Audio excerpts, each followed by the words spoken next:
এটা ছিল এইদিকে। আমাদের মালিক বিরাট বড় লোক রে, বিরাট সত্যি খুব ভালো লোক, খুব গরিব বড় লোক।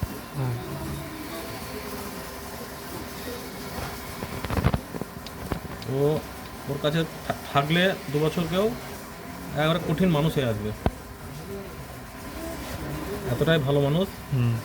আমি সময় পেলাম না ভাইপুর লেগে,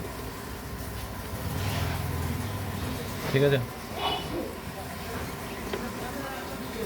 দিকটা একটু বুঝে, ঠিক আছে, ঠিক আছে, ওপরটা একটু দিকে লাগবে।